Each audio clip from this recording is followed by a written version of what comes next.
Hi, so this is the first time I'm doing this, so bear with me. I want to introduce myself.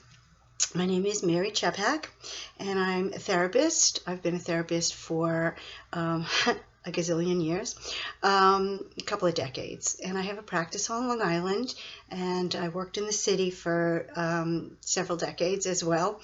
So I've been around. I actually wrote this book, and it's called Make America Our America Again.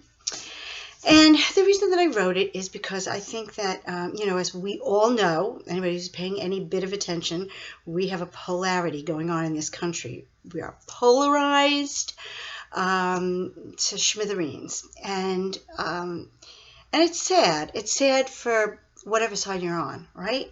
I think everybody here that's listening would agree. So I decided America needs a therapist, and I've nominated myself. So I'm going to just actually kind of read the first page of my book, because the reason that I wrote this book really is because I have a burden for America. And so the book is dedicated to we the people, and that would be all of us, because we are the inheritors of this great land. And I've written these sentiments especially for my 15-year-old daughter, Caitlin, and my 16-year-old niece, Sarah, and their entire generation, because they're the inheritors of this next, of our mess. And if we continue on the path that we're going, they will not inherit what we've been so privileged to experience, they will not inherit what our forefathers envisioned for them. And that's sad. So we have to take this serious. I would be remiss also if I didn't posthumously thank my parents, Virginia and Anthony Chepak, who raised me to be respectful, to always listen to others, to be compassionate, and to always look for common ground. I think that's really important. So I want to tell you a little story that happened to me in 2001, which was also the impetus for this book. In 2004, rather. One of my best friends and I got together with a couple of other of our really close friends, and we hadn't seen each other in a while because, as you know, when you're in your life, you're raising families and you're building your career, you don't always keep in touch with people on a day-to-day basis because you're just busy in your life, right?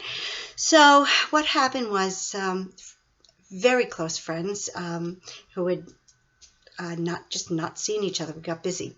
We got together, and we were having the best conversation, sitting on the Upper West Side of Manhattan, at a fabulous restaurant.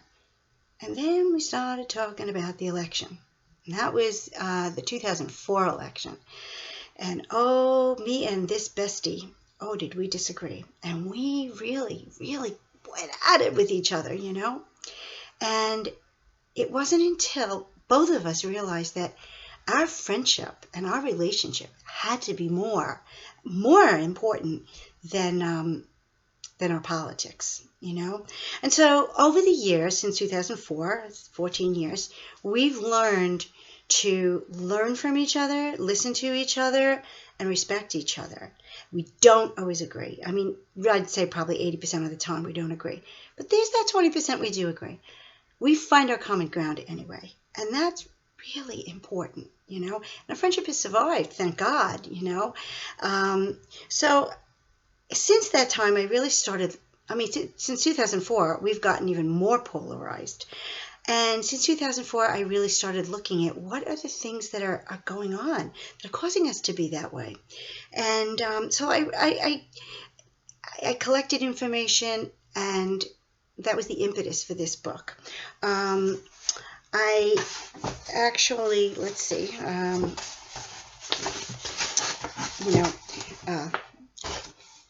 the book was written in an attempt to get each of us to find a way to begin to address our great divide. And, our forefathers envisioned a nation for us that we could govern ourselves, and that we could do it honorably.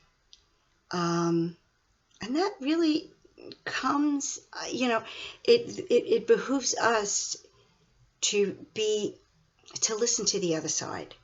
a lot of times what we're doing right now is we have our own ideas, and we dig in our own ideas, and we don't listen to the other person. And the one thing I did learn that I think is really important is that sometimes we're really saying the same thing, but we all kind of have a different way of seeing how it can materialize. One of us is right, one of us is wrong some of the time. Sometimes there's a piece that somebody is right about, and there's another piece that somebody else is right about. And if we don't listen to each other, we can't put those pieces together to make it right, to make it happen.